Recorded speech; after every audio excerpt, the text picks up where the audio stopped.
मंच पे खड़ी होकर क्या कहना चाहती हूं आपको कि जाग जाओ, जाग जाओ। आपके भविष्य का सवाल है।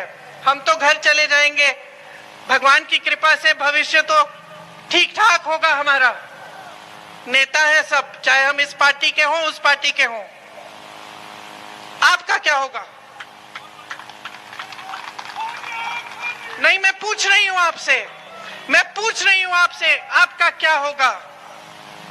क्या आप 5 साल और यही होर्डिंग देखते रहेंगे, टीवी देखते रहेंगे कि कहीं ना कहीं तरक्की हो रही है, कि कहीं ना कहीं किसी नौजवान को मोदी जी ने नौकरी दे दी होगी, लेकिन हमें नहीं पता क्योंकि हमें तो नहीं मिल रही है।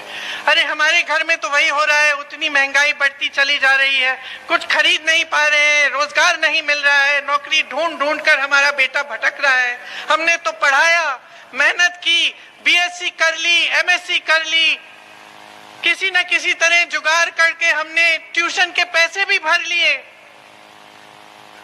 रोजगार के लिए एग्जाम भी दे दिया, फिर भी कोई रोजगार नहीं है। 5 साल और ये चाहते हैं आप? 5 साल और ये चाहते हैं कि यहां आकर नेता आपको बोले देवभूमि है, देवभूमि है, लेकिन जब आपदा आए तो इनकी सिर्फ पीठ दिखती है आपको। क्या 5 साल और आप ये देखेंगे कि मंच पर आकर आपको कहेंगे कि पर्यटन की बड़ी बड़ी स्कीमें हैं, लेकिन जमीन पे एक स्कीम नहीं उतरती, सिर्फ आपको एक 5 किलो का राशन मिलता है। आप उसी से क्या 5 साल खुश रहेंगे? मैं ये नहीं कह रही हूं कि बुरी बात है, अच्छी बात है, चलो ये बात की है तो अच्छी बात है, लेकिन काफी नहीं है। जैसे आप ही के एक बेटे ने मुझे बताया कि दीदी हम मेहनत कर रहे हैं, सब मेहनत कर रहे हैं, पूरी नहीं हो रही है, उस तरह से मैं आपसे कह रही हूं कि ये जो एक बोरा राशन आपको दे रहे हैं, इससे आपका भविष्य पूरा नहीं हो रहा है। जाग जाओ, जाग जाओ। आज अगर बदलाव नहीं लाओगे, अगर सही नेता को नहीं पहचानोगे, अगर सही तरह की राजनीति को जबरदस्ती इस देश में नहीं लाओगे और बदलाव नहीं लाओगे, तो आपका भविष्य उज्जवल नहीं हो सकता।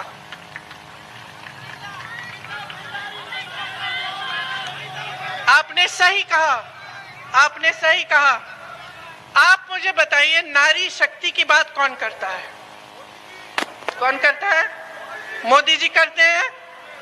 पहले तो आरक्षण लाए, उन्होंने बोला बहुत धूमधाम से आरक्षण पास हुआ, देश भर से महिलाओं को इकट्ठा करके माले पहनाए मोदी जी को। पता चला वो आरक्षण तो 5-6 सालों के लिए लागू ही नहीं होगा, तो पास किस लिए किया भैया? सत्ता में हो ना, फिर आप हर मंच पे जाके बोलते हो नारी शक्ति, बोलते हो। अंकिता भंडारी के साथ क्या हुआ?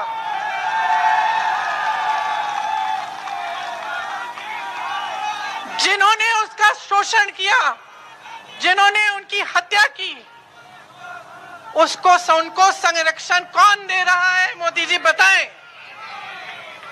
मोदी जी जब उत्तराखंड में आएंगे, जब मंच पे खड़े होंगे, तो पब्लिक मोदी जी से पूछे कौन संरक्षण दे रहा है।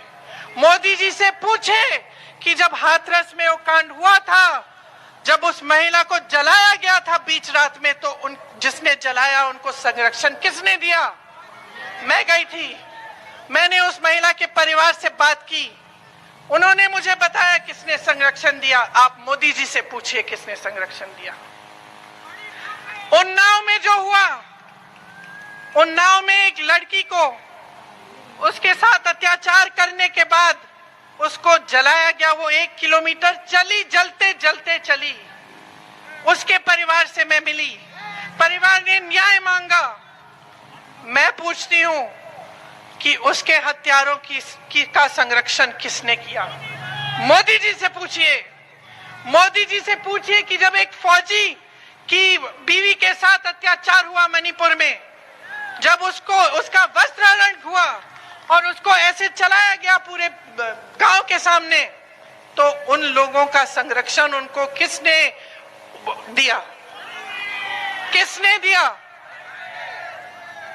मोदी जी से पूछिए, मोदी जी से पूछिए कि जब ओलंपिक का मेडल जीत के आई, जो रेसलर्स थी महिलाएं जीत के आई, तब तो आपने चाय पिलाई उन्हें, घर बुलाया उनको, और जब सड़क पे बैठी कि हमारे साथ अत्याचार हो रहा है, मोदी जी सुन लीजिए, मोदी जी 5 मिनट के लिए हमसे बात कर लीजिए, तो मोदी जी कहां थे? कहां थे मोदी जी? जब उत्तराखंड आएंगे मोदी जी, उनसे पूछिए कि ये जो आप नारी शक्ति की बात करते हैं, इसका मतलब क्या है मोदी जी? मतलब क्या है? आप कोई भी ऐसी बात करते हैं जिसमें गहराई है, जिसमें असली श्रद्धा है, नारी के लिए, नौजवान के लिए, सैनिक के लिए, किसान के लिए। किसान निधि की बात करते हैं, किसान निधि की बात करते हैं, कहते हैं बहुत खुश होना चाहिए किसानों को क्योंकि हमने किसान निधि दी है। बहुत अच्छा, जब आपदा आती है तो किसान के पास कोई आता है मुआवजा देने के लिए? मुआवजा मिलता है? जब किसान आंदोलन कर रहा था, मोदी जी कहां थे? मैं बताती हूं कहां थे। किसान आंदोलन कर रहा था दिल्ली के बॉर्डर पे, ठंड में 600 किसान शहीद हुए, बैठे थे ठंड में, पानी काटा गया उनका, कभी कभी बिजली काट देते थे, महीनों के लिए बैठे रहे। मोदी जी कहां थे? दुनिया में भ्रमण कर रहे थे, और जब दिल्ली में थे तो उनका घर मात्र 6-7 किलोमीटर दूर था। एक बार किसानों को बुलाया नहीं, एक बार किसानों के पास नहीं गए, एक बार किसानों की सुनवाई नहीं हुई। चुनाव आने लगा, उत्तर प्रदेश का चुनाव था उस समय, मैं प्रचार कर रही थी उधर। चुनाव का समय आने वाला था, 2 महीने बचे थे, अब चुनाव आ रहा है, अब सत्ता की बात है, अब राजनीति की बात है, अब सत्ता बचानी है। किसान के जो काले कानून थे वापस ले लिए, लेकिन जब तक चुनाव नहीं आया तब तक किसान सड़क पे बैठा रहा और मोदी जी उनकी सुनवाई नहीं किए। अब कांग्रेस पार्टी क्या कह रही है कि हम एमएसपी को कानून बनाएंगे, कि हम उत्तराखंड में जिस तरह से हिमाचल में जो बंजर वादियां हैं